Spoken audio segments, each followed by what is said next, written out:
O Instituto GPI, mais uma vez, está em um fim de semana intenso de aulas das nossas pós-graduações. Eu agora parei aqui e tenho a honra de estar ao lado do Dr. Vicente Gomes, que é psiquiatra, psicogeriatra, e está mais uma vez com os nossos alunos, que já estão encantados, viu, professor? Já estão encantados e falam sempre ali nos corredores, nos bastidores, não querem perder um minuto da sua aula, porque realmente é muito conhecimento transmitido, muito conhecimento compartilhado.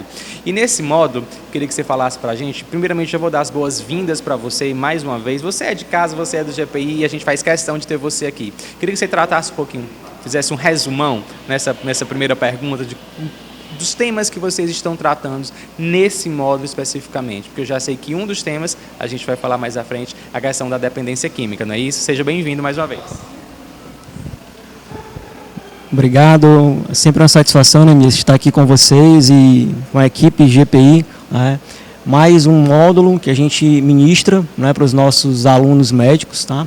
É um tema relevante e importante na prática clínica, isso de todas as especialidades médicas, tá? Que é a dependência química. É uma situação que realmente chega a comprometer, né, as pessoas e que muitas vezes a gente não consegue, não é uma condição que é diagnosticada, tá?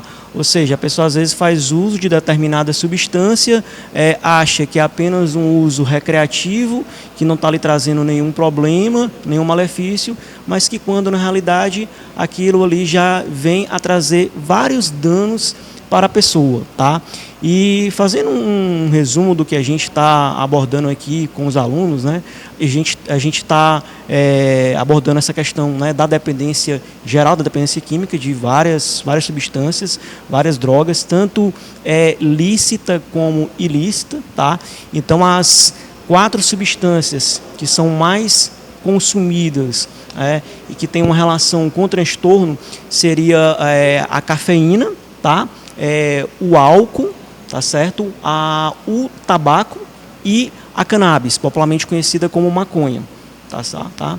Então, esse uso abusivo, esse uso frequente, esse uso sem controle, que a pessoa começa a ter prejuízo no seu dia a dia, com relação à questão de horário, não consegue cumprir compromissos, a pessoa tem problema no sono, tem alguns sintomas físicos, né? Coração acelera, dispara, pode tremer um pouquinho, pode ficar suando, ter uma certa irritabilidade na ausência do uso ou na redução do uso daquela substância, né? Isso é um critério também, fala a favor da abstinência, tá? Tem uma questão importante também que é sobre a tolerância. Isso vale não só para álcool, como por exemplo, mas também para remédios, os benzodiazepínicos, que as pessoas costumam usar com muita frequência, remedinho, aquela da tarja preta, dá um exemplo, o clonazepam, tá certo? Onde a pessoa ela vai utilizar, ela começa com uma dosagem menor e há cada vez uma necessidade que ela tenha, para ter o mesmo efeito, ela precisa de uma dose cada vez maior para atingir aquele efeito. Isso a gente chama o fenômeno da tolerância, tá? Isso também faz parte aí dos critérios de dependência.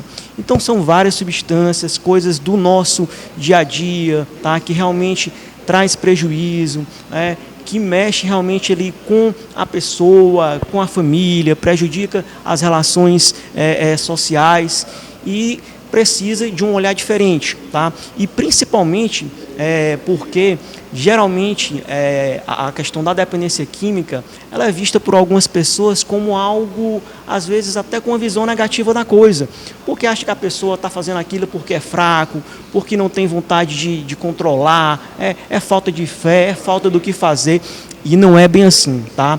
Realmente é um problema de saúde, é uma doença, geralmente a pessoa ela está tentando compensar algo que não está legal, tá? E aí é o que a gente estava comentando aqui com os nossos alunos, a importância de não apenas olhar para a questão da dependência química em si, mas ver o paciente como um todo, né? Ver o que é que esse paciente tem, como é que está a história familiar dele, como é que está o trabalho dele, as relações desse paciente, né? Como é que está a saúde geral. Será que esse paciente não tem uma depressão? Será que ele não está usando ali um álcool para poder dormir, para poder facilitar? Será que ele não está usando uma droga estimulante para poder ele estar no meio das pessoas, para poder ele se sentir melhor, com mais energia? Será que aquela pessoa não usa maconha para poder relaxar, para poder reduzir a ansiedade, ou porque está muito irritado? Quando, na realidade, a pessoa ela vai fazer uso dessa substância na tentativa de compensar alguma coisa, só que, na realidade, é uma compensação errada, que não vai trazer benefícios. Pelo contrário, trará mais prejuízos ainda, porque além daquele problema que a pessoa teria, o transtorno de base, ela vai ter agora um outro problema, que é a dependência da substância. Vicente, você falou a questão da acolhida da família. É muito importante a gente tratar desse assunto. Não sofre só o dependente químico. Tem a família que tem que dar toda aquela acolhida, aquela assistência. E o que é interessante é que vocês, e nós sabemos que aqui no Instituto GPI, você conversa lá dentro na sala de aula com os alunos, que são profissionais também, e é algo que você também, de forma particular, trata também com seus pacientes, a questão de saber trabalhar com a família, de não olhar, como você acabou de dizer, não olhar apenas para o paciente em questão, de saber acolher a família, orientar a família. Por quê? Nesses casos, a gente está falando agora especificamente de dependência química, sofre também a família. Então, esse olhar, esse outro olhar também para com a família é de suma importância. Queria que você, para a gente encerrar esse bate-papo, que eu vou liberar você e voltar para a sua aula, que os alunos já estão esperando, queria que você falasse agora especificamente sobre essa acolhida e a importância de assessorar e dar uma assistência para a família dos dependentes químicos. O papel da família, Neemias, nesse processo é fundamental, tá? Não existe um tratamento apenas medicamentoso, tá? Não adianta a gente apenas prescrever ali, passar a medicação para aquele paciente. Ele pode melhorar o sono, ele pode se sentir mais relaxado, pode dar uma melhorada no humor, tá?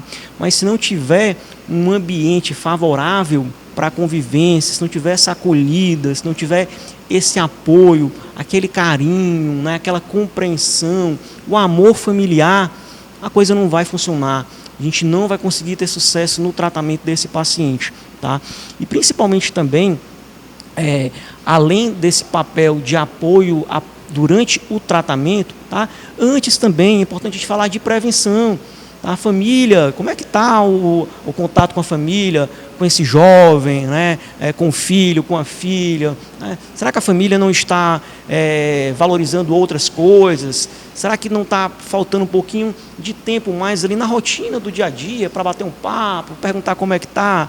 A gente escuta muitas reclamações que a família só quer cobrar, só quer saber do adolescente da nota da escola ou de trabalho, se está bem no trabalho, enfim, não tem uma questão de uma conversa amigável, de um afeto, de ter aquele momento ali na hora do almoço, de ter um momento de lazer, né, de estar realmente ali junto. Então, isso é fundamental, tá? E uma mensagem importante que a gente deixa é que realmente a família consiga ter esse olhar diferente, tá? Porque quem está passando por um processo de dependência química não é fraco, não faz aquilo porque quer, não é falta do que fazer. Realmente a pessoa, ela está comprometida, ela apresenta uma doença e necessita de tratamento, tá? E a medicação, ela é importante, mas ela não consegue ter essa eficácia de 100%. Tá? É importante e fundamental o apoio da família, uma mudança no estilo de vida, uma prática de atividade física, uma crença, uma fé, trabalhar a espiritualidade também. Tá? Então são vários fatores, né? Evitar ambientes, situações que favoreçam, estimulem o uso de determinada substância. Tá? Então realmente é o conjunto. Tá? O tratamento para a dependência química ele é muito complexo, então envolve aí todas essas situações.